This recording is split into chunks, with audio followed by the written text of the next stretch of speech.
नमस्कार दोस्तों, मैं हूं सौरभ शर्मा और आप देख रहे हैं सवाल तो बनता है। आज हमारे साथ एक बड़े खास मेहमान हैं। उससे पहले आपको बता दूं कि देश की राजनीति में एक जबरदस्त मंथन चल रहा है और इस वक्त खासकर विपक्ष में जो एक नेता सबसे ज्यादा मोबाइल नजर आ रहे हैं वो है आम आदमी पार्टी के अरविंद केजरीवाल। वो तमाम विपक्षी नेताओं को एकजुट करने की कोशिश कर रहे हैं। दिल्ली में शराब घोटाले से जो उनकी पार्टी की मुसीबतें शुरू हुई उसमें एक छोटी सी उम्मीद की किरण या एक अच्छी खबर उनके लिए आई थी जब सुप्रीम कोर्ट ने यह कहा कि दिल्ली की अफसरशाही पर अब दिल्ली के मुख्यमंत्री की लगाम लगेगी। लेकिन केंद्र सरकार ने एक ऑर्डिनेंस लाकर वापस एलजी को दिल्ली के अफसरों का बॉस बना दिया। अरविंद केजरीवाल इसी ऑर्डिनेंस को हराने के लिए राज्यसभा में उस बिल को परास्त करने के लिए पूरे विपक्ष का साथ चाहते हैं और यही उनकी जगह जगह भ्रमण की वजह भी है। अब नई संसद का मुद्दा भी आ गया, इसमें भी वो विपक्ष के साथ हैं, वो बहिष्कार कर रहे हैं नई संसद के मोदी जी के उद्घाटन का। अब इस सब के बीच आम आदमी पार्टी आगे अपने आप को कैसे देखती है, हमारे साथ बात करने के लिए राज्यसभा सांसद राघव चड्ढा जी। राघव जी, बहुत स्वागत है आपका और आपने हमें समय दिया, आपका धन्यवाद। बहुत बहुत शुक्रिया। जैसा मैंने कहा कि एक तो आप अपनी पार्टी के चेहरे हैं, अपनी पार्टी की बात आप रखते हैं, बड़ी मजबूती से रखते हैं, लेकिन अरविंद केजरीवाल जी को ये जगह जगह जाकर विपक्ष को अपनी बात समझाने की जरूरत क्यों पड़ रही है? क्या इसके पीछे वजह उनका अब तक का जो रवैया रहा है कि वो हर किसी को या उनकी जो उनकी लोग कहते हैं कि वो अब समझने लगे हैं कि वो नरेंद्र मोदी के चैलेंजर हैं, क्या अब उनको विपक्ष को मनाना पड़ रहा है कि आप मेरा साथ दीजिए? सौरभ भाई, दिल्ली में 15 साल कांग्रेस पार्टी का शीला दीक्षित जी की सरकार का राज रहा। उस 15 साल के कार्यकाल में एक सरकार के पास जितनी शक्तियां होनी चाहिए थी और खास तौर पे अफसरशाही की ट्रांसफर, पोस्टिंग और वो तमाम अधिकार चुनी हुई सरकार के पास होते थे, अधीन आते थे। जैसे ही अरविंद केजरीवाल जी की सरकार, प्रचंड बहुमत की सरकार, आजाद भारत के इतिहास में सबसे बड़े जनादेश की सरकार 2015 में बनती है, केंद्र में बैठी भाजपा सरकार से ही हजम नहीं होता और केंद्र में बैठी भाजपा सरकार अरविंद केजरीवाल जी की सरकार से तमाम शक्तियां छीन लेती हैं और मैं साफ तौर पे कहूं, उन्होंने सरकार को नपुंसक बनाने का काम किया, प्रयास किया कि इस चुनी हुई सरकार को हम नपुंसक बना दें और केंद्र दिल्ली पे शासन करे। चुनी हुई सरकार दिल्ली की आम आदमी पार्टी की, अरविंद केजरीवाल की सरकार शक्ति विहीन हो जाए। इस शक्ति विहीन करने का जो प्रयास भाजपा लगातार करती रही, इसके संघर्ष में अरविंद केजरीवाल लड़ाई लड़ते रहे और अंत में जाकर हमने सुप्रीम कोर्ट का दरवाजा खटखटाया। 8 साल की कड़ी लड़ाई के बाद जब सुप्रीम कोर्ट ने साफ तौर पर यह कहा कि हक और अधिकार जनता की चुनी हुई सरकार अरविंद केजरीवाल की सरकार के पास होना चाहिए, अफसरशाही से लेकर सरकार चलाने की तमाम शक्तियां अरविंद केजरीवाल की सरकार के पास हैं और किसी उपराज्यपाल या गवर्नर या केंद्र में बैठी सरकार के पास नहीं है, तो यह बात भी भाजपा से हजम नहीं हुई। और एक संवैधानिक पीठ के, सुप्रीम कोर्ट के संवैधानिक पीठ के 5 जजों की पीठ के पांचों के पांचों जजों ने अरविंद केजरीवाल के हक में निर्णय दिया। उस जजमेंट को, उस निर्णय को पलटने के लिए एक नापाक कोशिश केंद्र सरकार ने करी, जो एक अध्यादेश ले आए, ऑर्डिनेंस ले आए। इसके कानूनी पहलू पे मैं जरूर आपसे चर्चा करूंगा, कानून का थोड़ा बहुत जानकार हूं, समझ रखता हूं, लेकिन राजनीतिक पहलू यह है कि 25 साल से भारतीय जनता पार्टी दिल्ली में सरकार बनाने की कोशिश कर रही है। 10 साल हमें हो गए, 15 साल शीला दीक्षित जी की सरकार के थे। 25 साल से लगातार भारतीय जनता पार्टी को दिल्ली में हार मिलती आई है और उस हार के चलते आज उन्होंने कहा कि सरकार ही खत्म करो, सरकार की तमाम शक्तियां ले लो। दिल्ली वाले तो कभी भाजपा को वोट देंगे नहीं, सरकार ही खत्म कर दो। अब आपके सवाल पर आता हूं। आज इस अध्यादेश को जब संसद में लाया जाएगा मतदान के लिए, क्योंकि अभी तो अध्यादेश है, अभी तो संसद सत्र में नहीं है, और अध्यादेश को भी आपातकालीन परिस्थितियों में लाया जाता है। अध्यादेश कोई नॉर्मल रूट नहीं है, rarest of the rare cases में ऑर्डिनेंस लाया जाता है, लेकिन शायद ये politically rarest of the rare case था। बीजेपी के पेट में दर्द हो रही थी कि केजरीवाल को तो 8 दिन के लिए भी शक्ति ना मिले, 8 साल के बाद मिली है, 8 दिन भी इन्होंने हमारे पास वो शक्तियां नहीं रहने दी, 9वें दिन लाकर अध्यादेश लाकर ये शक्तियां छीन ली। अब जब ये राज्यसभा में कानून लाया जाएगा मतदान के लिए, तब बहुमत भाजपा के पास नहीं है, ठीक है। इसीलिए बहुमत विपक्ष की तमाम पार्टियां अगर एकजुट हो जाती हैं तो विपक्ष की पार्टियों के पास है। इसीलिए हर दर का दरवाजा अरविंद केजरीवाल खटका रहे हैं कि दिल्ली वालों के अधिकार के लिए मैं हर दर का दरवाजा खटखटाऊंगा, ऐसी पार्टियों का दरवाजा भी खटखटाऊंगा जिनसे वैचारिक मतभेद रहे, जिनके साथ हम कभी एक वो मंच पर पार्टियां नहीं आपके लिए क्या कहती है मैं आपको बताऊंगा, लेकिन जहां से आपने शुरुआत की वहीं से शुरुआत करता हूं। आपने कहा जब से नरेंद्र मोदी की सरकार बनी, इन्होंने अरविंद केजरीवाल की शक्तियां छीन ली, दिल्ली में काम करने की नपुंसक सरकार बना दी। शक्तियां आपके पास थी कब? दिल्ली की सरकार में हमेशा से अफसरशाही एलजी के पास रही। यह सुप्रीम कोर्ट के फैसले से आपको मिली थी पहली बार। इससे पहले दिल्ली में जितने मुख्यमंत्री रहे, 15 साल शीला दीक्षित, उससे पहले बीजेपी के 3 मुख्यमंत्री रहे, तीनों के तीनों ने और शीला दीक्षित जी ने ऐसे ही काम किया। देखिए, शीला दीक्षित जी के पास जितनी शक्तियां थी उनकी सरकार के पास, उतनी शक्तियां आप हमें दे दीजिए, फिर देखिए हम क्या सरकार चलाते हैं। उनके पास केवल अफसरशाही की ट्रांसफर पोस्टिंग की शक्ति नहीं थी, इसके साथ साथ एंटी करप्शन ब्रांच जो है एसीबी, उसकी शक्तियां भी थी। और आपने देखा था 49 दिन की जब हमारी पहली सरकार बनी थी, अल्पमत की सरकार, उस सरकार में अरविंद केजरीवाल जी के पास तमाम शक्तियां थी। एंटी करप्शन ब्रांच का इस्तेमाल कर कर इस देश के कई बड़े नेताओं पर अरविंद केजरीवाल जी ने एफआईआर दर्ज करी थी भ्रष्टाचार की। आज तक उन लोगों के हाथ पांव कांपते हैं अरविंद केजरीवाल का नाम सुन के, एफआईआर का हुआ क्योंकि वो सारी एंटी करप्शन ब्रांच और शक्तियां छीन ली गई और वो एफआईआर जो थी उन्हें ठंडे बस्ते में पीछे की डाल दिया। बात आप छोड़िए, तो मैं तो जो हो गया अंत में इतना कहूंगा, हाँ। सौरभ भाई, ये जो शक्तियों की लड़ाई है, ये कोई शक्तियां पाकर हमने कोई अपने लिए जमीन, जेवरात, संपत्ति तो बनानी नहीं है। बीजेपी के लोग ये कह रहे हैं कि उस फैसले में खुद लिखा हुआ है कि आप चाहें तो कानून बना सकते हैं, ऑर्डिनेंस लिया है। ये ऑर्डिनेंस सौरभ भाई 3 तरीके से गलत है। पहला है कि ये देश के संघीय ढांचे पे प्रहार है। संघीय ढांचा क्या होता है कि राज्यों में जो सरकारें हैं वो राज्य के काम करेंगी, केंद्र में जो सरकारें हैं वो देश का काम दिल्ली फुल स्टेट नहीं है। मैं आ रहा हूं उस पे आ रहा हूं। आज जो राज्यों की सरकारें हैं उन्हें पूरे काम करने का एक दायरा दिया गया है। हम ये नहीं कह रहे कि राज्य सरकारें आज विदेश नीति क्या होगी इस पे फैसले लेगी, राज्य सरकारें नहीं ले सकती, ना उत्तर प्रदेश की सरकार, ना दिल्ली की सरकार, ना राजस्थान की सरकार। लेकिन उस राज्य के अंदर कैसी शिक्षा हो, कैसा स्वास्थ्य हो, कैसा इलाज हो, ये सारी जो चीजें हैं वो राज्य की सरकारें तय करती हैं। संघीय ढांचा है। ये ऑर्डिनेंस सबसे पहले देश के संघीय ढांचे पे प्रहार है और कहा गया कि अगर आपकी गैर भाजपा सरकार है तो संघीय ढांचे हमारे लिए कुछ मायने नहीं रखता, हम आपकी सारी शक्तियां खींच लेंगे। दूसरा प्रहार ये ऑर्डिनेंस का लोकतंत्र पे है। कैसे है? लोकतंत्र में, जनतंत्र में जनता वोट देके अपनी सरकार चुनती है। सरकार जनता जो चुनती है वो सरकार नेता चलाते हैं, मंत्री चलाते हैं।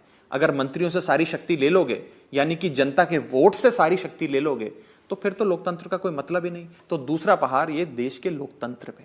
और तीसरा प्रहार ये ऑर्डिनेंस सुप्रीम कोर्ट पर है, न्यायपालिका पे, न्याय के सबसे बड़े मंदिर देश के सुप्रीम कोर्ट पर है।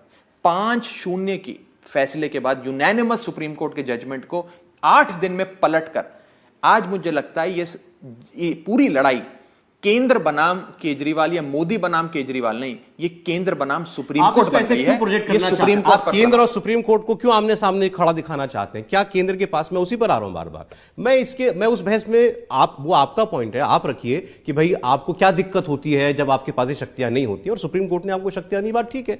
लेकिन क्या लीगली, कानूनी तौर पर, संवैधानिक ढांचे के अंदर केंद्र के पास अधिकार है या नहीं कि वो ऑर्डिनेंस ला सके? तो फिर सुप्रीम कोर्ट के आदेश की अवहेलना कैसे हो गई या तकरार कैसे होगी? अच्छा सवाल है। 2 बिंदु हैं और थोड़ा कानूनी दांवपेच से समझाना चाहूंगा।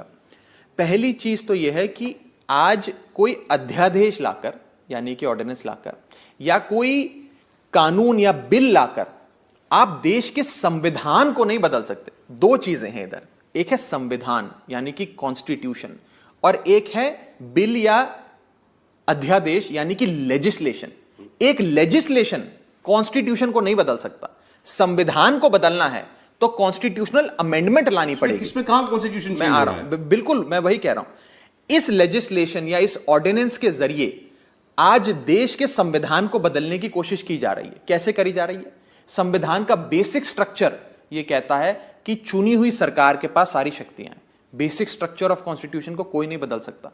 इस बिल को लाकर चोर दरवाजे से संविधान को बदलने की कोशिश की जा रही है। कह रहे हैं जो सुप्रीम कोर्ट ने भी नहीं कही। नहीं, सुप्रीम कोर्ट ने बेसिक स्ट्रक्चर की बात नहीं की अपनी जजमेंट में। बिल्कुल करी। सुप्रीम कोर्ट ने ये कहा, बिल्कुल करी। क्या आपने पढ़ा वो 100 पन्नों का जजमेंट? मैंने पढ़ा है। सुप्रीम कोर्ट ने ये कहा चुनी हुई सरकार के पास अफसरशाही के ऊपर अधिकार होना चाहिए। ये भी कहा कि free and fair elections, democracy और इलेक्टेड गवर्नमेंट्स की शक्तियां ये बेसिक स्ट्रक्चर ऑफ कॉन्स्टिट्यूशन जो केशवानंदा भारतीय सुप्रीम कोर्ट के जजमेंट, जो लैंडमार्क जजमेंट था, उसके तहत हैं, और इससे कोई भी छेड़छाड़ होगी तो वो गैर कानूनी होगी। आपने तो सुप्रीम कोर्ट में भी नहीं पिटीशन लगाई अभी तक। अच्छा सवाल। अब आप देखिए इनकी नीयत में खोट भाजपा की। आज जिस दिन ये निर्णय आता है, अगर ऑर्डिनेंस लाकर हमसे शक्तियां छीननी थी फिर से, तो अगले दिन ले आते ऑर्डिनेंस, 2 दिन बाद ले आते। जिस दिन सुप्रीम कोर्ट की समर वेकेशन यानी कि गर्मियों की 2 महीने की छुट्टियों की शुरुआत हुई, उस दिन शाम को 10 बजे ये ऑर्डिनेंस जारी किया जाता है, ताकि सुप्रीम कोर्ट बंद हो गया, अब कोई सुप्रीम कोर्ट का दरवाजा नहीं, सुप्रीम कोर्ट पे ताला नहीं लगा। राघव जी, मैंने ये सवाल मुझे मालूम था आप ये कहेंगे, मैंने क्रॉस चेक किया, हमारे जो कॉरेस्पॉन्डेंट हैं जो सुप्रीम कोर्ट कवर करते हैं, वहां बेंच बैठती है। नहीं, वो वेकेशन बेंच बैठती है ना, वेकेशन बेंच जो होती है, आप जाइए ना वहां पर। सौरभ जी, थोड़ा आप किसी वकील से पूछिएगा, जो सुप्रीम कोर्ट की वेकेशन बेंच होती है वो आपातकालीन मैटर सुनती है। मान लीजिए इमरजेंसी मैटर है ना, मैं आपको बताता हूं, नहीं आपको उदाहरण देता हूं मैं। मान लीजिए कि आज ही का मैं आपको उदाहरण दे रहा हूं, हमारे मंत्री सत्येंद्र जैन जी जो आज अस्पताल में भर्ती हैं, जिंदगी मौत की लड़ाई लड़ रहे हैं, उनके लिए इंटरिम बेल लेनी थी मेडिकल ग्राउंड्स पे। इस प्रकार के इमरजेंसी मैटर वेकेशन बेंच सुनता है। एलजी ऑफिस से ये पता चला है कि ये जितने भी दिन आपके पास, ये 7-8 दिन ये पार रही है सुप्रीम कोर्ट के फैसले के बाद, आपने दिल्ली के अफसरों को इतना प्रताड़ित किया है कि उन्होंने एलजी दफ्तर में शिकायत की है।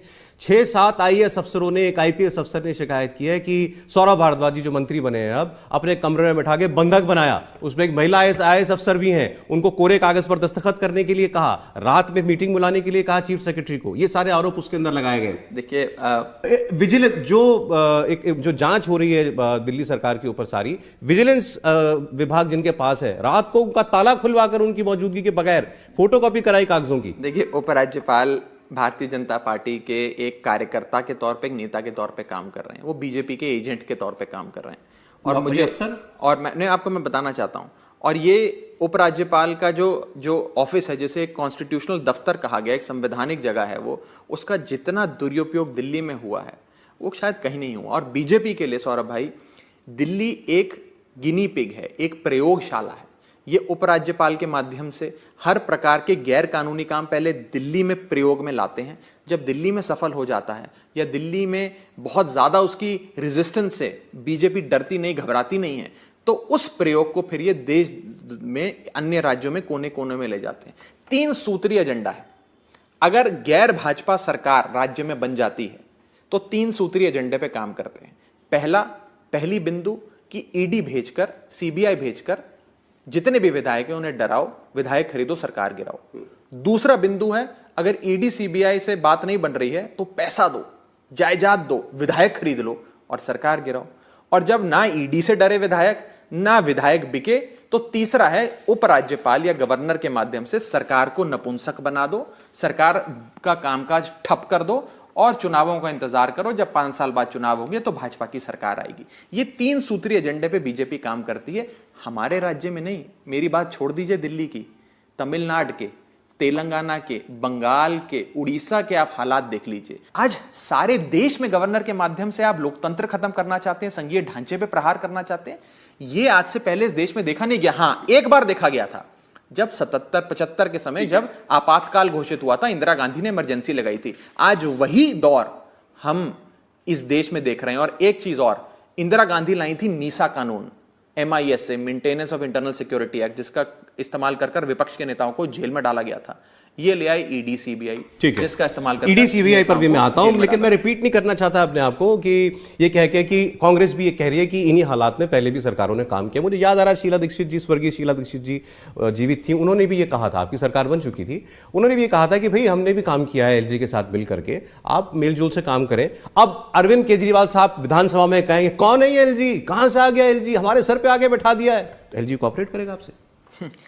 उपराज्यपाल से संबंध बनाने के, संबंध ठीक करने के कितने प्रयास किए गए।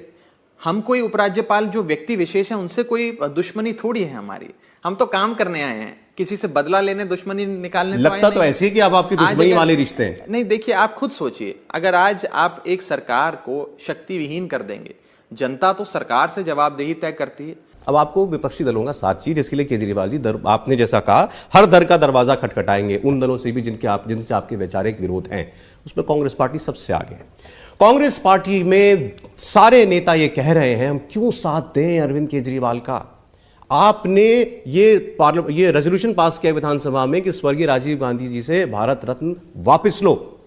देखिए आपने कहा सोनिया गांधी, अरविंद केजरीवाल ने कहा सोनिया गांधी को जेल में डालो, कांग्रेस पार्टी आपको साथ। देखिए वो साथ दें या ना दें, वो अरविंद केजरीवाल का साथ दे रहे हैं कि भारत के संविधान का साथ दे रहे हैं, आम आदमी पार्टी का साथ दे रहे हैं कि लोकतंत्र को बचाने की लड़ाई लड़ रहे हैं, ये फैसला मैं उन पर छोड़ता हूं। हम कौन होते हैं उस कांग्रेस पार्टी को कोई सीख देने वाले?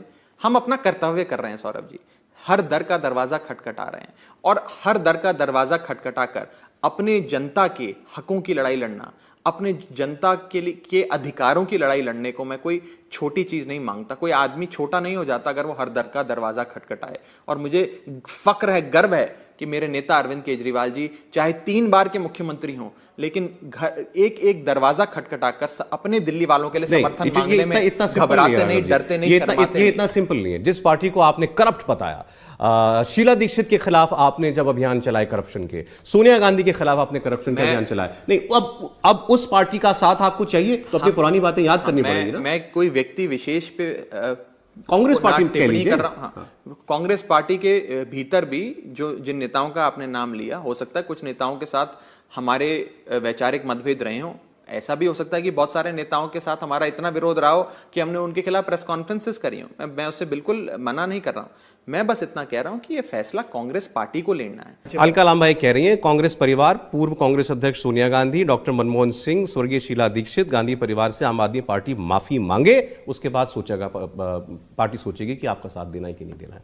चर्चा होगी, बैठेंगे, मिलके बात करेंगे, समर्थन मांगेंगे। और आज हम समर्थन कोई उनसे इस चीज के लिए तो मांग नहीं रहे हैं कि आइए जी हमारे साथ कोई अलायंस करिए, कोई गठबंधन करिए, आज आइए मिलके चलते हैं। हम तो सिर्फ इतनी बात कह रहे हैं कि जी तो आप डिनाई कर रहे हैं कि ये आगे अगर इस बार आपका साथ दे भी दे तो ये कोई अलायंस की शक्ल नहीं लेने वाला आगे जाके। माननीय मुख्यमंत्री अरविंद केजरीवाल जी देश के तमाम बड़े नेताओं से, जो पार्टियों के अध्यक्ष हैं, उनसे मिलने का समय इसलिए मांग रहे हैं कि दिल्ली के अधिकारों की लड़ाई लड़नी है। और मैं बस इतना कहूंगा, ये कांग्रेस की नादानी होगी या कांग्रेस की भूल होगी अगर वो इस प्रहार को, इस ऑर्डिनेंस का जो प्रहार, इसे अरविंद केजरीवाल पे व्यक्तिगत प्रहार के तौर पे अगर देखती है। ये प्रहार देश के लोकतंत्र पे, संविधान पे, संघीय ढांचे पर। मैं आपको सबसे बड़ी वजह बताता हूं, कांग्रेस पार्टी जो कहती है कि आपका साथ क्यों नहीं देना चाहिए। आपकी सारी पार्टी जहां तक आज पहुंची, आप नेशनल पार्टी बन गए 10 साल में, बड़ी बात है। आप कांग्रेस पार्टी की जगह भरते जा रहे हैं, आप कांग्रेस पार्टी को खत्म करके ही पहुंच रहे हैं जहां पहुंच रहे हैं। दिल्ली में आपने उनको 3 बार में खत्म कर दिया, आज उनका एक भी विधायक नहीं है। एमसीडी में आपने उनको साफ कर दिया, आपने पंजाब में उनको खत्म कर दिया लगभग। आपने गुजरात में आपने जो भी चुनाव लड़ा उसमें आपकी वजह से कांग्रेस पार्टी को बहुत बड़ा नुकसान हुआ और बीजेपी को मदद भी। तो वो ये कहते हैं, जो पार्टी हमारा नुकसान करके हमें खत्म करना चाहती है और बीजेपी को फायदा पहुंचाती है, उसका साथ देंगे। देखिए, आपने मुझे जितने ऐसे राज्य गिनवाए जहां पर हमने चुनाव लड़ा और वहां भाजपा जीत गई, मैं उससे ज्यादा राज्य आपको गिनवा सकता हूं जहां हमने चुनाव नहीं लड़ा फिर भी वहां भाजपा जीत गई। ऐसा नहीं, अभी नॉर्थ ईस्ट के कई राज्यों के चुनाव का समापन हुआ है, आप एक एक राज्य उठाकर देख लीजिए। हमारे तो वहां संगठन भी नहीं है, हमने एक भी सीट पे चुनाव नहीं लड़ा। आप उत्तराखंड गए, आप गोवा गए, मैं वही कह रहा हूँ, वहां मदद मिल गई बीजेपी। जितने राज्य आप मुझे गिनवाएंगे ऐसे, मैं उससे 2 गुना राज्य आपको गिनवा सकता हूं जहां भारतीय जनता पार्टी चुनाव जीती और हमने वहां कोई चुनाव नहीं लड़ा। तो ये कहना मुझे लगता है जायज नहीं है। और जहां तक राजनीतिक चुनौती की बात है सौरभ जी, बीजेपी भी आज आम आदमी पार्टी को एक बहुत बड़ी राजनीतिक चुनौती मानती है अपने लिए। इसीलिए आज तमाम शक्तियां, तमाम एजेंसियां छोड़कर अरविंद केजरीवाल को खत्म करना चाहती है। हो सकता है अन्य पार्टियां भी हमें एक राजनीतिक चुनौती के तौर पर देखती होंगी। मैं तो अक्सर कहता हूं, आम आदमी पार्टी भारत देश का फास्टेस्ट ग्रोइंग पॉलिटिकल स्टार्टअप है। लेकिन इसका यह मतलब नहीं है कि अगर हम आज एक राजनीति के मैदान में कंपेटिटर्स हैं, प्रतिस्पर्धा कर रहे हैं, तो अब हम देश हित के जो मुद्दे हैं, लोकतंत्र को बचाने के जो मुद्दे हैं, संघीय ढांचे को बचाने के जो मुद्दे हैं, उन सबको भूलकर तो कांग्रेस पार्टी सब कुछ भूल जाए। आपने उनके लिए जो कहा, जो किया, जैसा भी आपने चुनावी आपका जो भी इलेक्टोरल हिस्ट्री रही है, और इस वक्त आपका साथ दे दे बस। मैं आपको उसूलों के आधार पे एक विपक्षी पार्टी, एक विरोधी पार्टी कैसे दूसरी पार्टी का साथ देती है उसका उदाहरण देता हूं।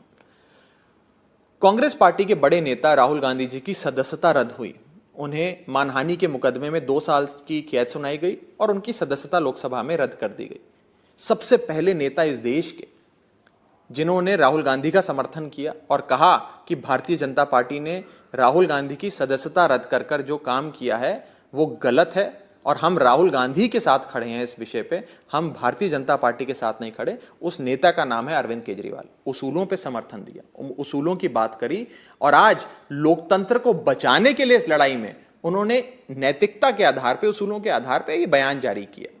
हम प्रिंसिपल्स पे चलने वाली पार्टी है। नहीं, लेकिन जब मनीष सिसोदिया गिरफ्तार हुए थे और आपने चिट्ठी लिखी थी ईडी सीबीआई के खिलाफ प्रधानमंत्री को शायद, कांग्रेस पार्टी ने तो उसमें साथ नहीं दिया था। कोई बात नहीं, मैं बार बार ये प्रूव कर रहा हूं कि कांग्रेस पार्टी हमेशा ये साबित करती आई है कि आपका साथ देना उसकी मजबूरी कतई नहीं है और आप उसके विरोधी हैं। हमारी पार्टी गीता के उस श्लोक में विश्वास रखने वाली है जिसका अर्थ है कि कर्म करो, फल की चिंता मत करो। हम अपना कर्म कर रहे हैं, हम दर दर का दरवाजा खटखटा रहे हैं कि हमें समर्थन दो, ये राष्ट्र विरोधी, संविधान विरोधी अध्यादेश है, इसे गिराना है। कांग्रेस हमारे कर्म का क्या फल हमें देगी वो कांग्रेस तय करे, हमारा क्या लेना देना। हम तो अपना काम कर रहे हैं, हम अपना काम करेंगे। एक बचपन में मैं कहानी सुनता था, अगर मुझे याद है और मैं ठीक से उसे रिप्रोड्यूस कर पा रहा हूँ, अगर मेरी याददाश्त मुझे साथ देती है तो मैं बताता हूँ कि एक साधु एक बार बहुत बड़े महापुरुष स्नान कर रहे थे, नदी के भीतर स्नान कर रहे थे। एक बिच्छू साथ में था, वो बिच्छू बार बार उनको डंक मारे और पानी में गिर जाए। वो बार बार बिच्छू को डूबते पानी में, वो बेचारा डूबता जा रहा था, बिच्छू को निकालते, वो जैसे ही निकालते वो फिर उन्हें डंक मारता, वो फिर गिर जाता पानी में, डूब जाता, मर जाता। वो साधु फिर बिच्छू को निकाले, बिच्छू फिर डंक मारे, फिर गिर जाए, साधु फिर उसको, उसकी जान बचाए, उसको डूबने से बचाए, उसे बाहर निकाले, वो बिच्छू फिर उसे डसता था। तो साथ में एक शख्स खड़ा था, उसने बोला कि आप क्यों बार बार उस बिच्छू को बचा रहे हैं, डूबने दीजिए, वो आपको बार बार डंक मार रहा है, आपको, आपके शरीर में जहर आ रहा है, आप मर जाएंगे, आप क्यों उसे मरने दीजिए, पानी में डूबता है, डूबे। तो बिच्छू को कहा छोड़ दीजिए। साधु ने यह जवाब दिया कि उसका कर्म है, उसका कर्तव्य है मुझे डंक मारना, लेकिन मेरा कर्तव्य है उसकी जान बचाना। साधु ने अपना धर्म निभाया, बिच्छू ने अपना धर्म निभाया, हम अपना धर्म निभा। आप साधु हैं, कांग्रेस बिच्छू है। मैं किसी पार्टी को ना बिच्छू कह रहा हूं ना, मैं तो एक कहानी के माध्यम से ये बताने का प्रयास कर रहा हूं। ये हाल के दिनों में कुछ महीनों से अरविंद केजरीवाल जी की सीधी अदावत हो गई है नरेंद्र मोदी के साथ। ऐसे शब्द वो पहले नहीं बोलते थे। आपने कहा कि केजरीवाल फोबिया से ग्रस्त हो गई है भारतीय जनता पार्टी। देखिए, आज इस देश में अगर भारतीय जनता पार्टी को किसी नेता से डर लगता है सौरभ जी, या कोई नेता उनके सपनों में भूत बनकर आता है और उन्हें डरा के रात आधी रात को उठा देता है, जगा देता है, उनकी नींद उड़ा देता है, वो नेता है अरविंद केजरीवाल। आज हम वो पार्टी थे जो सड़क से एक आंदोलन से निकले थे। आज उस गरीब पार्टी, छोटी सी पार्टी की 2 राज्यों में सरकार है। 10 साल भी हमें अभी बने हुए हमारी पार्टी के जन्म को नहीं हुए, और 10 साल के भीतर हमारी 2 राज्यों में सरकार है। दूसरी ओर भारतीय जनता पार्टी, जो अपने आप को विश्व की सबसे बड़ी पार्टी कहते हैं, उसे 10 साल लगे थे जनसंघ के एक पूरे पैराफिनिलिया इतिहास होने के बाद जब बीजेपी बनी, नई बनी बीजेपी को 10 साल लगे थे अपना पहला राज्य जीतने में। हम 10 साल के भीतर 2 राज्यों में हमारी सरकार है, 10 से ज्यादा हमारे सांसद हैं। तो इस रफ्तार से आम आदमी पार्टी आगे बढ़ रही है। ये रफ्तार बीजेपी को कहीं ना कहीं डराती है, उन्हें घबराहट पैदा करती है उनके हृदय में। इसीलिए आज वो हर प्रकार के हमले हम पे करते हैं, इसीलिए हमारे नेताओं को पकड़ के जेल में डालते हैं, इसीलिए हम पर व्यक्तिगत हमले करते हैं। भ्रष्टाचार हो रहा है इसलिए पकड़ रहे हैं, कोर्ट छोड़ दे, नहीं है कि भ्रष्टाचार तो बेल दे दे। सत्येंद्र जैन जी को भी बेल मेडिकल ग्राउंड्स पर मिली है। देखिए, सबसे पहली चीज तो यह है कि भारतीय जनता पार्टी कथाकथित तौर पे जिस घोटाले की बात करती है, घोटाला बीजेपी के मन का घोटाला है। पिछले एक साल से ये चीख कर, चिल्ला कर दुनिया को बताने का प्रयास कर रहे हैं कि कोई घोटाला हो गया दिल्ली में। इस जांच में 1000 से ज्यादा अफसर लगे, इस जांच में 400 से ज्यादा जगह रेड हुई, इस जांच में करीब 100 लोग गिरफ्तार हुए। तमाम इन्फोर्समेंट डायरेक्टरेट और सीबीआई के अफसर सारे काम छोड़कर इसी जांच में लगे हैं। इतनी जद्दोजहद के बाद भी ना इन्हें एविडेंस मिला, ना प्रोसीड्स ऑफ क्राइम मिले, और ना ही इनके पास एक फूटी कौड़ी की रिकवरी है। 10,000 करोड़ का घोटाला कहती है बीजेपी हो गया। अगर 10,000 करोड़ का घोटाला आम आदमी पार्टी के किसी नेता ने कर दिया, मनीष सिसोदिया ने या किसी अन्य नेता ने कर दिया, तो ये 10,000 करोड़ गए कहां? ये 100 करोड़ आपको मिला साउथ ग्रुप से, कहां 100 करोड़ कितना पैसा होता, कहां चला गया 100 करोड़ रुपए? मनीष सिसोदिया के लॉकर पे रेड हुई, मनीष सिसोदिया के पैतृक गांव पे रेड हुई, मनीष सिसोदिया के घर पे रेड हुई, उनके सोफे, मेज, दराज सब तोड़ फोड़ कर 100 करोड़ रुपए ढूंढने का प्रयास किया। चुनाव में खर्चे आपने कहते हैं, एक फूटी कौड़ी चुनाव में खर्चे, मैं आ रहा हूं उस पर, एक फूटी कौड़ी नहीं मिली, एक नया पैसा इनको नहीं मिला। आज कोई भी क्रिमिनल इन्वेस्टिगेशन के अंदर कहा जाता है प्रोसीड्स ऑफ क्राइम कहां है।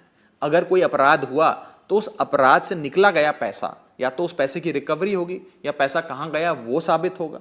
इन्होंने एक फूटी कौड़ी का कोई सबूत आज तक कोर्ट में पेश नहीं किया, लेकिन कानून बदलकर एक व्यवस्था बना दी सौरभ जी, जो व्यवस्था ये कहती है कि जांच के नाम पर, जांच की आड़ में आप किसी को भी गिरफ्तार कर जेल में डाल सकते हो। आज जितने भी लोग जेल में, और ध्यान से सुनिएगा मेरे कथन को, जितने भी लोग जेल में हैं, ये लोग अपराधी नहीं हैं, ये लोग कॉन्विक्ट्स नहीं हैं।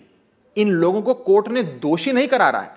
आज सिर्फ जांच की आड़ में उन लोगों को जेल में डाला गया और कोर्ट में जाकर सीबीआई ईडी कहती है कि हम एक जांच कर रहे हैं, उस जांच से इस शख्स का कोई संबंध है, अगर हम इसे छोड़ देंगे तो ये कहीं ना कहीं सबूत मिटा सकता है, इसीलिए हम इन्हें महीनों दर महीने सालों दर साल जेल में रखेंगे। ये तो आप कोर्ट की विजडम पे सवाल उठा रहे हैं। ये कानून का दुरुपयोग करके, कानून बदल कर इन्होंने एक ऐसी व्यवस्था बनाई है कि विपक्ष के तमाम नेताओं को पकड़ के जेल में डाल दो। ऐसे ही मीसा कानून लाया गया था, वो भी कानून था, कानून तहत जेल होती। कोई घोटाला नहीं हुआ दिल्ली में। मैं चुनौती देता हूं भारतीय जनता पार्टी को, रत्ती भर सबूत लाएं घोटाले का, रत्ती भर सबूत। यह घोटाला बीजेपी के मन का घोटाला है। इतना कीचड़ फेंकने का प्रयास इन लोगों ने हम पर किया कि बाकी पार्टियां तो भ्रष्टाचारी हैं, बस केजरीवाल पे भ्रष्टाचार का एक दाग लगा दो।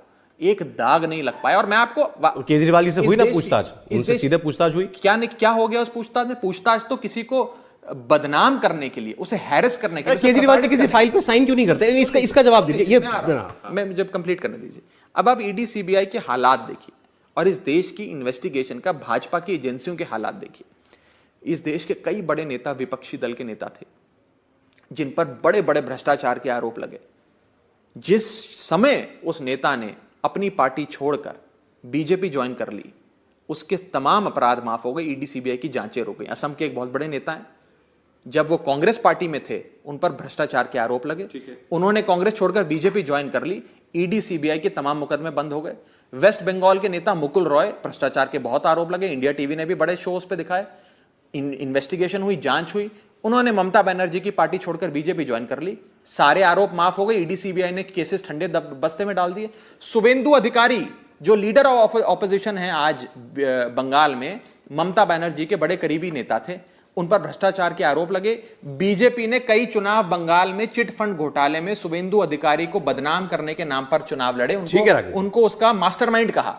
उस शुवेंदु अधिकारी ने तृणमूल कांग्रेस छोड़कर भाजपा ज्वाइन कर ली, तमाम केसेस ठंडे बस्ते में डाल दिए, ईडी सीबीआई की जांचें बंद हो गई। नारायण राणे महाराष्ट्र के नेता गैर भाजपा पार्टी में थे, आरोप लगे, जांचें हुई, उन्होंने वो पार्टी छोड़कर बीजेपी ज्वाइन कर ली। मनीष सिसोदिया ने भी कहा था, मुझे ऑफर दिया था बीजेपी में आ जाओ, लेकिन आप लोग नाम नहीं बताते ना। उन्होंने कहा मुझे किसी बड़े नेता ने फोन किया था, नाम बताइए ना। आपने तो मेरे मुंह की बात छीन ली, नाम बताने। आज मनीष सिसोदिया, अगर आज मनीष सिसोदिया आम आदमी पार्टी छोड़कर भारतीय जनता पार्टी ज्वाइन कर लेते हैं, 2 दिन में बाहर आ जाएंगे, ईडी सीबीआई के तमाम मुकदमे बंद हो जाएंगे और शायद उन्हें केंद्र में कोई कैबिनेट की बड़ी मिनिस्ट्री भी मिल जाएगी, बड़ा बंगला मिल जाएगा, बड़ी घर मिल जाएगा। लेकिन मनीष सिसोदिया एक शख्स का नाम नहीं है, एक संस्था का नाम है, एक इंस्टीट्यूशन का नाम है। एक मनीष सिसोदिया को जेल में डालोगे, 100 मनीष सिसोदिया पैदा हो जाएंगे। इस देश में इनकलाब को जिंदाबाद रखने के लिए, इस देश को दुनिया का नंबर 1 देश बनाने के लिए। आज अगर इस इंटरव्यू खत्म करने के बाद सौरभ भाई, आप जब यहां से बाहर जाएंगे, सड़क पे चलते 5 लोगों से पूछिएगा, जो पहले 5 आपको मिले, कि इस देश के केंद्र सरकार के शिक्षा मंत्री का नाम बताओ। आपको नाम नहीं बता पाएंगे, लोगों को पता ही नहीं। लेकिन ये पूछिएगा दिल्ली के शिक्षा मंत्री का नाम बताओ, लोग बोलेंगे मनीष सिसोदिया। ये मनीष सिसोदिया की कमाई है, लोगों के दिल में अपनी जगह बनाई है। उस मनीष सिसोदिया को जेल में डालने के लिए बीजेपी को, बस अंत खत्म कर रहा हूं, उस मनीष सिसोदिया को जेल में डालने की वजह से बीजेपी को दिल्ली के 16 लाख बच्चों की, जो दिल्ली के सरकारी स्कूल में पढ़ते हैं, उन 16 लाख बच्चों की हाय लगेगी, उनके माता पिता की। मैं अगर दिल्ली के लोगों से यह पूछूंगा कि मुझे बताइए अरविंद केजरीवाल कौन सा विभाग देखते हैं, तो क्या जवाब देंगे? अरविंद केजरीवाल कोई विभाग अपने पास नहीं रखते, वो कोई कागज साइन नहीं करते, किसी फाइल पर उनका दस्तखत नहीं होता, ये बताया जाता है। ऐसा क्यों है?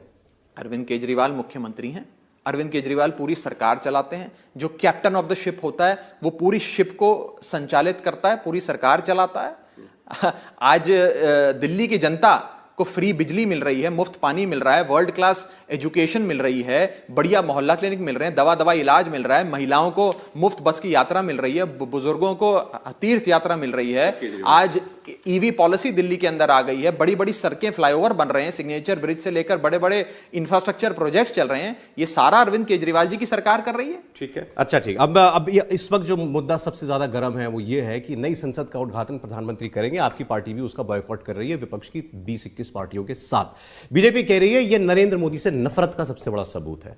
प्रॉब्लम ये नहीं है कि उसमें राष्ट्रपति को क्यों नहीं बुलाया गया, प्रॉब्लम ये नरेंद्र मोदी उद्घाटन क्यों कर रहे हैं। पहली चीज तो यह है कि भारत का संविधान ये कहता है कि जो राष्ट्रपति होते हैं वो हेड ऑफ द स्टेट होते हैं। हमारे देश के पहले citizen, first citizen of India और हेड ऑफ द स्टेट राष्ट्रपति होते हैं। राष्ट्रपति किसी पॉलिटिकल पार्टी के मेंबर नहीं होते हैं। राष्ट्रपति इस संविधान के और देश के लोकतंत्र की रक्षा करने के प्रतीक होते हैं। देश का संविधान का आर्टिकल 79 कहता है पार्लियामेंट का अर्थ है लोकसभा, राज्यसभा और राष्ट्रपति। आज अगर इस देश में राष्ट्रपति देश के नए संसद भवन का उद्घाटन नहीं करेंगे तो कौन करेगा। राष्ट्रपति की जो उपाधि है सौरभ भाई, वो प्रधानमंत्री, काउंसिल ऑफ मिनिस्टर्स, मुख्यमंत्री, आर्मी के तमाम जनरल्स, इन सबसे कहीं ऊपर है। और ये उपाधि जो राष्ट्रपति की है, ये इतनी बड़ी उपाधि है कि सदन को बुलाने का और सदन ठीक से संचालित हो, इसकी तमाम अथॉरिटी राष्ट्रपति के पास होती है। अगर संसद भवन कोई कानून पारित करता है, वो कानून पे जब तक राष्ट्रपति के हस्ताक्षर नहीं होते हैं वो लागू नहीं होता है। और प्रधानमंत्री के मंत्रिमंडल को शपथ दिलाने का काम भी राष्ट्रपति करता है। तो राष्ट्रपति ही इस देश के अथॉरिटी के मामले में, उपाधि के मामले में सर्वेसर्वा है। इसीलिए हमारा यह कहना है कि राष्ट्रपति को ही संसद भवन का उद्घाटन। देखिए, क्योंकि ये बहस बहुत बार हो चुकी है सबके साथ कि भाई बीजेपी ये कहती है कि इतने राज्यों में ये विधान भवन बने तो किसने किया उद्घाटन किया, किसने वहां पर पत्थर लगाया था। मैं इसमें नहीं जाता, आपकी बात को सच ठीक मान लेता हूं कि आपका तर्क ठीक है, चलिए आर्गुमेंट से। लेकिन तब भी क्या देश की नई पार्लियामेंट के उद्घाटन का बॉयकॉट करना ठीक है? मैं केवल ये जानना, आपके तर्क को सही मानते हुए बॉयकॉट करना चाहिए? आप मुझे ये बताइए, बीजेपी को राष्ट्रपति से इतना परहेज क्यों है?